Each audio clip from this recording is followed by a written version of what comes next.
Welcome, everybody, to the Scale Up Show. This is your host, Ryan Staley, and I have a very special guest with me today. I have Aviv Grafi. Aviv is a true titan, basically a leader who is fiercely navigating in the treacherous waters of cyber threats.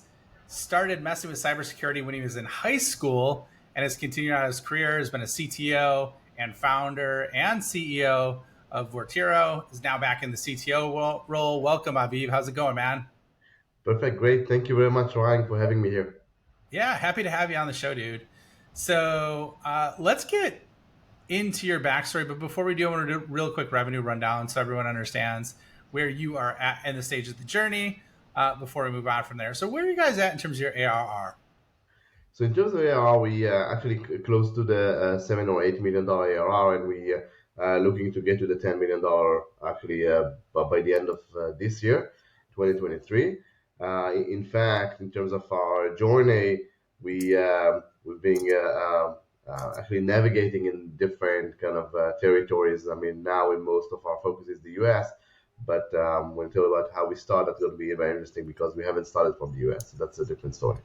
Oh, okay, interesting. So expanding internationally. Okay, so on top of it too, like what's your primary revenue growth go to market strategy? So actually, the product we sell, that's software as a service. We sell that off the cloud. We used to sell similar product as an on-prem. We're a partner-oriented company, so we're working with a lot of distribution and reselling partners, and also, of course, doing the heavy lifting for the high-touch customers. Most of our customers are mainly in the financial industry, like banking, insurance companies, but also government and some retail, mostly mid-sized enterprises and large enterprises. Okay, excellent. So yeah, that higher end market, mostly partner led. It sounds like. Do you have a direct motion as well, or Yeah, no? we do. But I must say that most of the direct is eventually we're handing that over to a trusted partner as we want to foster the relationship as part of our strategy. Okay. So, and then can you walk us through your solution in a couple sentences? Like exactly what Sure. it does and who it serves? Yeah, so Votiro solution is, as mentioned, that's a cybersecurity solution, software as a service that actually helps organization to make sure that every document and piece of content that getting into the organization is safe, so they can open and consume it without any threat in it. We all familiar with the old days of the antivirus, anti-malware things, all the scary things that we hear on media. In fact, we're allowing the business to be productive. So every document is being reconstructed and sanitized. So you open a replica of a document that looks and feel exactly the same. So there's no need to train the employees, telling them, think twice before you're doing your job, which is the main problem and the main tension between security and productivity, which is the problem we're solving here in Votiro. Okay. Wow, that's interesting. So, and this is a nerd out question, but how exactly do you technically do that? And we don't need, I don't want to get super deep because I don't want to like black out the non technical folks, but like, how do you recreate the exact replica of the document? Like, what's the core base tech behind it? So, in fact, when you are looking at Excel spreadsheet or PDF document, you're looking at the content of the document, right? You're looking at the pages, the images, the text, the links, the paragraphs. The bad guys, when they embed malicious content in that document, they usually embed that in the layer that you don't see. Yeah, underneath, it's called the structure of the document, in the specification of the document. So what I understood back then, that the user actually is interested in the look and feel of the document, in the user experience, not in the bits of the document. So what we're doing, we're taking the content, we're taking the text, the paragraphs, everything that looks for the user as something that he needs to do something with it, and then pasting that on a safe replica of a safe template of a PDF. And then we're delivering that. It takes us milliseconds, and from the user perspective, that looks and feels exactly the same document. But for the bad guy, that's not. So all the bad stuff that it might be, planting in the original document just being kept outside. So that's the idea behind the technology called CDR, which is not a sexy name for content disarm and reconstruction, which is our main offering. Love that. Very creative. Okay. And then, so are you bootstrapped or funded? So we were bootstrapped for quite some time, for about 4 years. Then we raised our first round back in 2016. We had an interesting journey. I'm based in Tel Aviv, Israel, and we started our actual journey here in Tel Aviv. We sold to the first customers here, small customers in the kind of you know North America kind of a scale. And then we had an interesting opportunity. We found a partner actually in Japan, that distributor that told us, look, I'm looking for a technology that I can sell in Japan, and I think I can sell that to the Japanese government actually. And we told him, maybe you're right, maybe not. I mean, but let's give it a try. And actually, what they did, they took the product and they just tested for 18 months.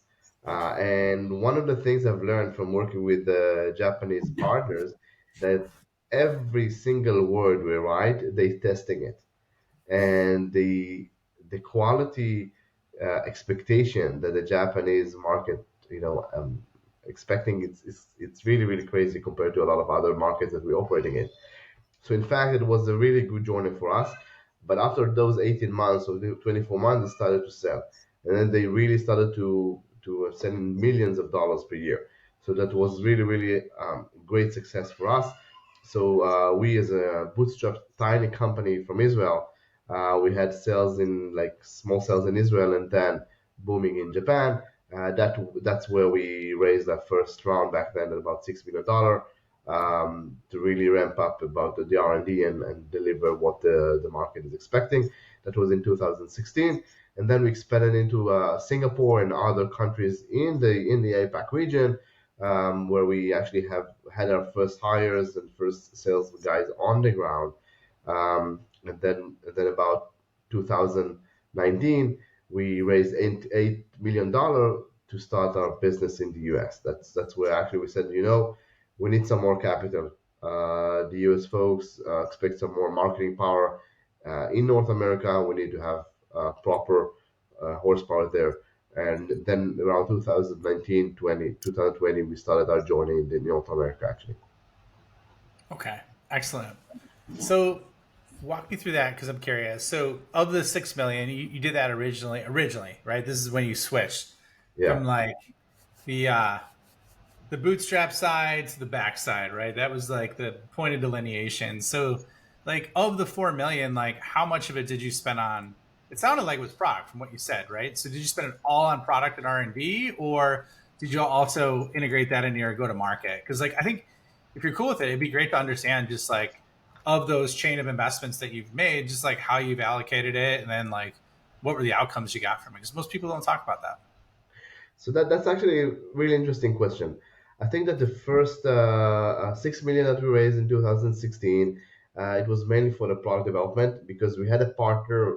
We still have that partner in Japan, great partner that was doing all the entire go to market, marketing, sales, everything.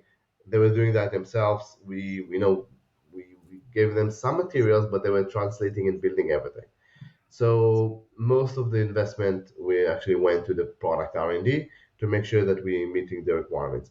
2019 investment, the $8 million that we got from a public listed company in Australia, that was a different story. We used about two-thirds of the funds to really build the go-to-market, to have a proper marketing team, Okay. to build a sales team in the US. And that was a different story, because we had to get the first customers in North America, and we had to have boots on the ground, like they say. Okay. Excellent. And then what did you do? Like, what were you allocating the funding that you just got? What was it this year? I think in March, something like that. Yes. So earlier this year, we raised another round after actually growing the company in North America, but also in Asia Pacific, mostly Singapore, Indonesia, and other countries. We understood that we want to actually to boost the sales and marketing efforts. In fact, the raise that we just completed like a few months ago, it actually helped us to really get into the the eyes of the decision makers in North America, because as a small company, especially in our space, in the cyber security space, there are companies with tons of money, and and I think most of that money is actually poured towards marketing.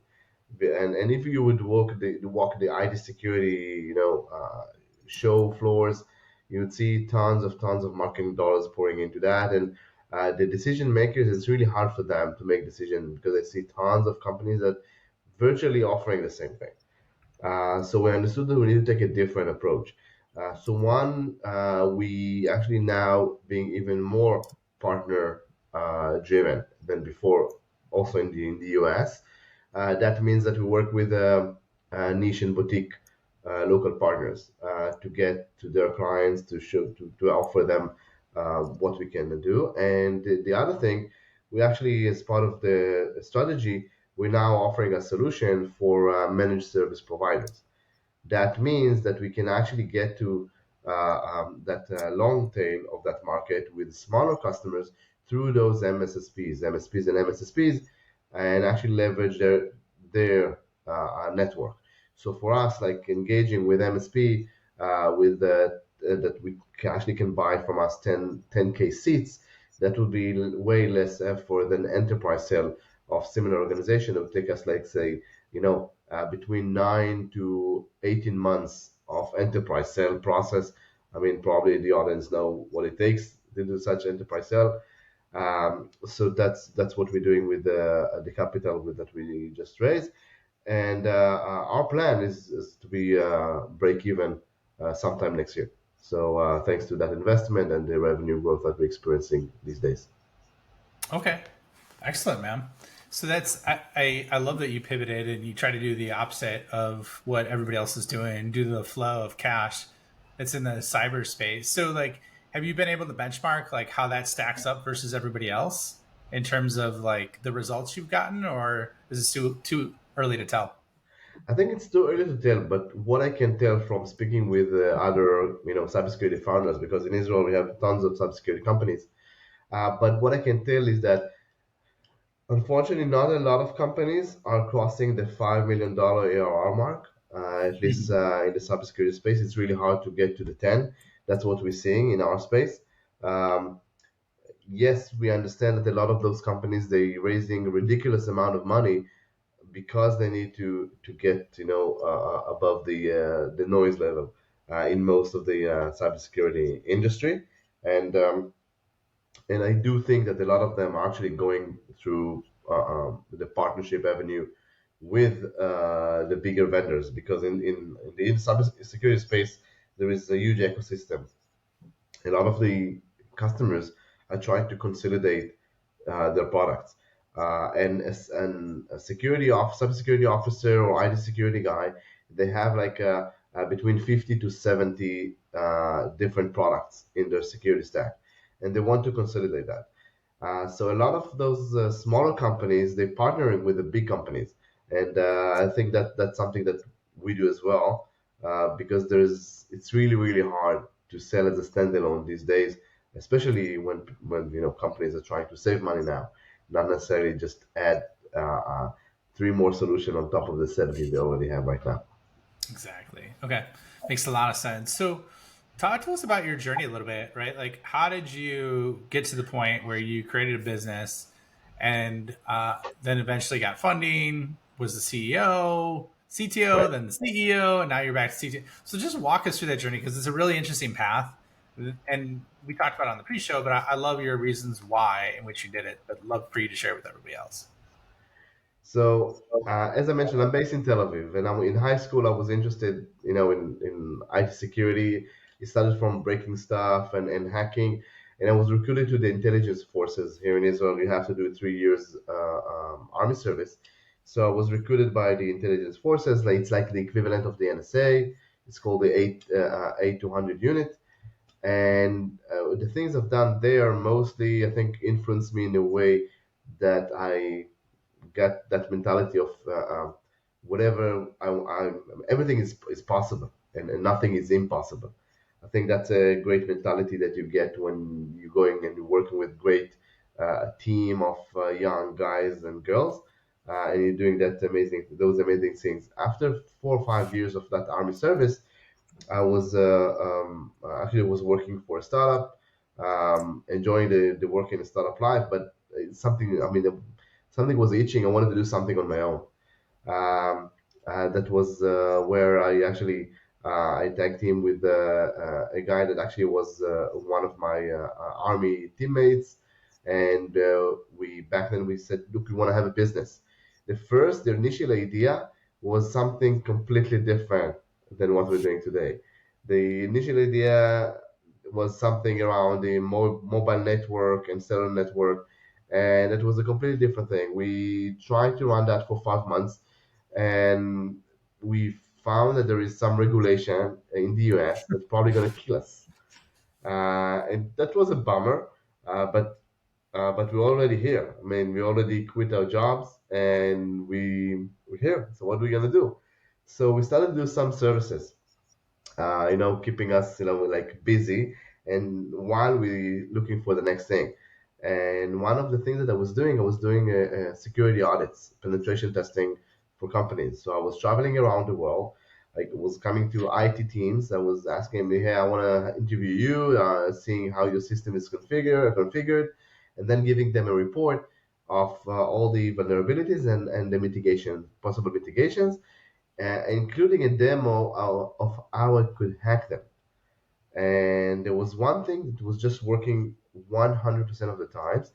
It was just taking a PDF. It was something that looks like a resume, and just apply for a job on the website and Hmm. saying, "Hey, I know Ryan, and actually, I want to apply to work for a company.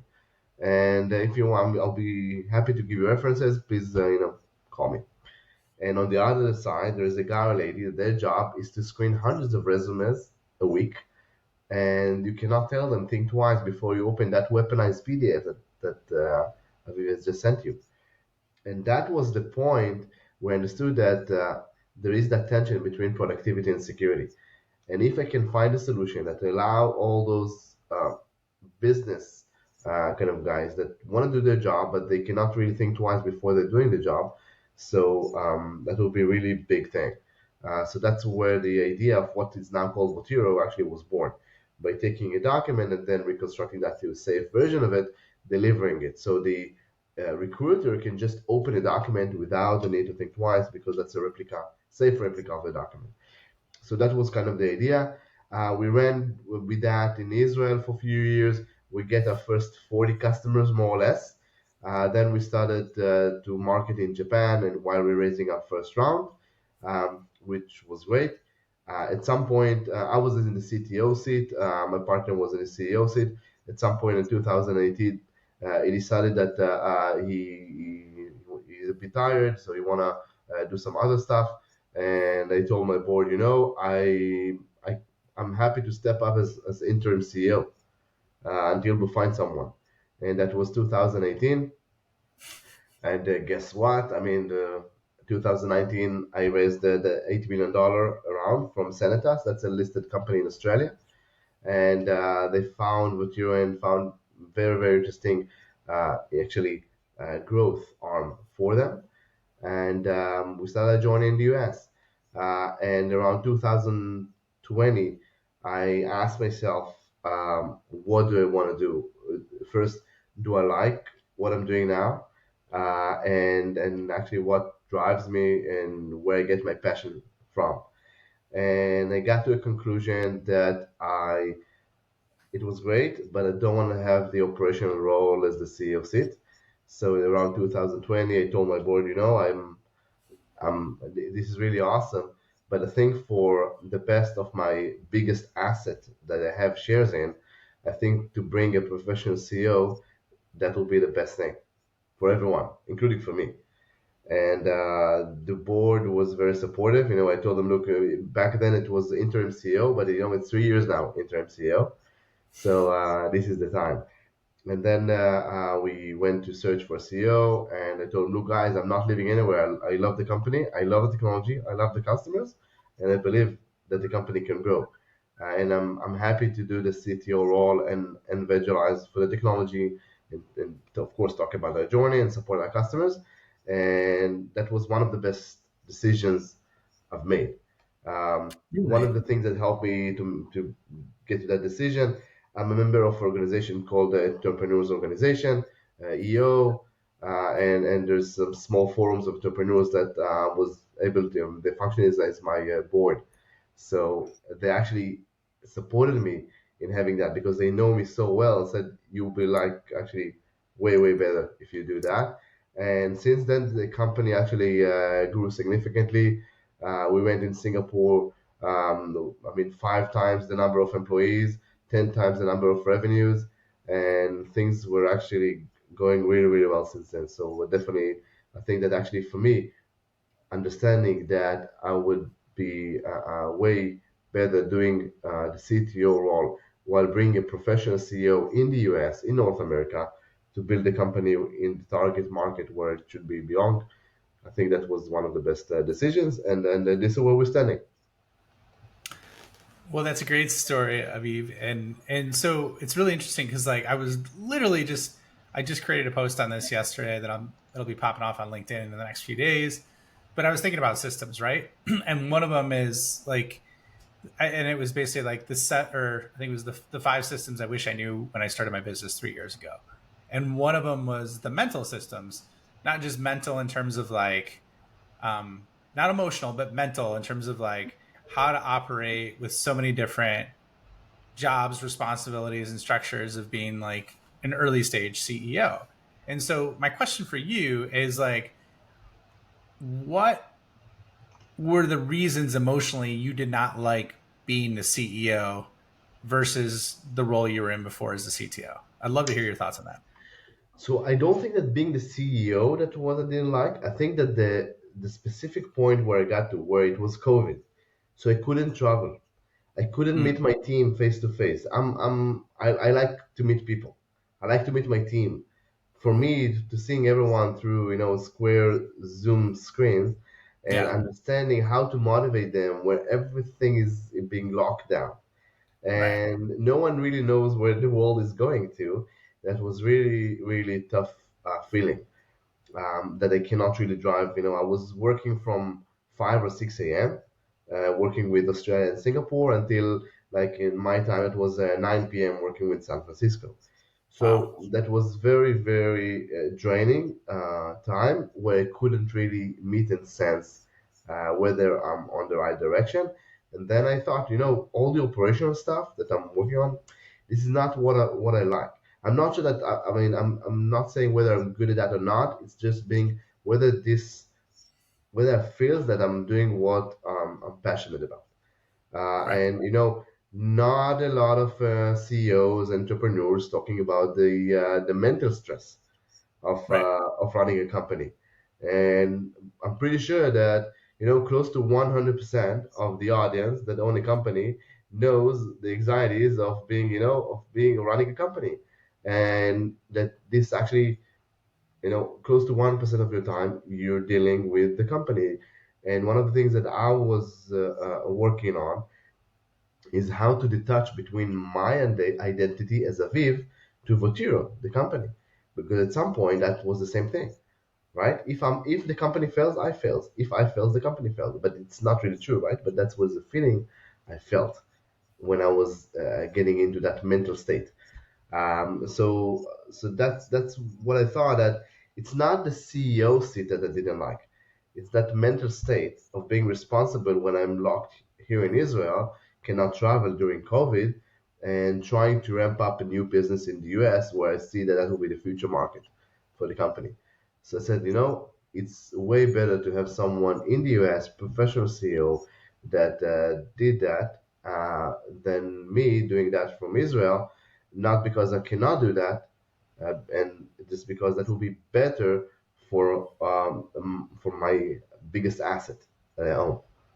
Yeah, which is like your superpower, and which is what you're best at, right? So, technically, obviously, so like, and I respect that because like I had a moment like that in my life too, and I was at what was this? I first kind of moved into a leadership role in a really demanding environment, and the founder was had expectations that were through the roof, right? And so I was leading starting up a new revenue unit, and I was doing the same thing that you were. Not, I didn't have offices across the world, but working really long hours. So basically, every minute of the time I spent outside of the office was still being in the office mentally, right? This is when I was going back and forth. And Exactly. so one of the exercises I did, a CEO of a publicly traded company, which is one of my my previous clients, was like, "Hey Ryan, you should check this out." And so I went to a personal development event, and one of the things they do is they had you map out your entire life, right? And it had all different sections like career, health, relationships, emotions, finances, all that stuff, and like basically had you shaded in like in a wheel. And so you look at it, even like my highest mark was like 6, and that was business. Everything else was way lower. And I'm like, oh, this is messed up. I got to make a change. Right. And so that was my moment, kind of like what you're talking about. We're like, I don't really like this anymore. Like, I got to do something different. My whole identity is wrapped up in the business. So, anyways, respect for you making the change. Did the same thing. It was life changing to me, for me, I should say. So, great job in sharing that, man. Great. So let's shift gears a little bit. Like, obviously, there's some amazing work you're doing in the cyberspace, and like you've been doing this since high school, right? So one of the things that I'm curious on your take is, and I've seen a lot about this lately, is what is the effect due to the automation, the democratization of AI with cybersecurity? Like, where do you see the biggest challenges that are coming up now and down the road with that? Because there's lots of positives to AI, but at the same time, there's a lot of things to be concerned about, especially when it comes to security. Yeah. So the way I see AI, at least from my perspective, there are three pillars for AI. One is the consumer AI. That those are the ChatGPT, Bird, all the technologies that we as a consumer can consume. That's really great. This is one aspect. The second aspect is how we utilize AI for enterprises, for businesses, how actually they can introduce that into chatbots, how they can use that to learn about sentiments of customers and prospects. This is another pillar of enterprise AI, and the third pillar is how we use AI for security systems, platforms, solutions. This is where at least my head is mostly at. Now, one aspect that AI can definitely be helpful, especially in the security, is to reduce work and actually help a lot of security ID teams instead of finding threats and connecting dots that can definitely help them. On the other hand, I see the bad guys actually using AI. If you We all remember those phishing emails with tons of grammar mistakes and weird wording in those emails. No more, because the ChatGPT alike, they generate perfectly styled emails and phishing documents. So actually, the bad guys are also using that, for their advantage.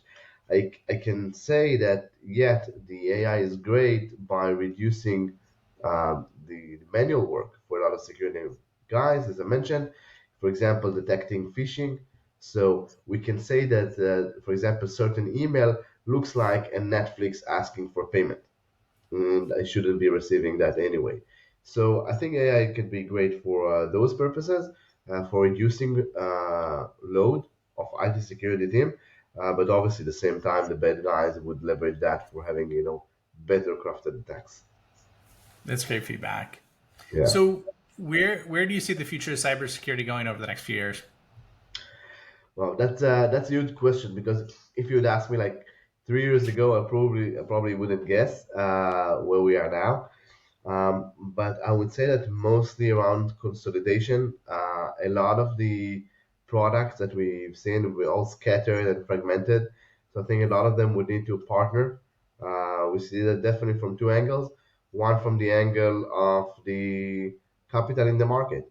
I know there is some recovery, but a lot of companies are now, we know it was mostly around growth, growth, growth. And now it's about being efficient and cash flow positive. And I think a lot of companies won't be able to go through that cycle, so they will need to consolidate it with others, with the bigger companies. And we see a lot of IT security officers. They're saying, I cannot invest in even one more product. I need to have less products.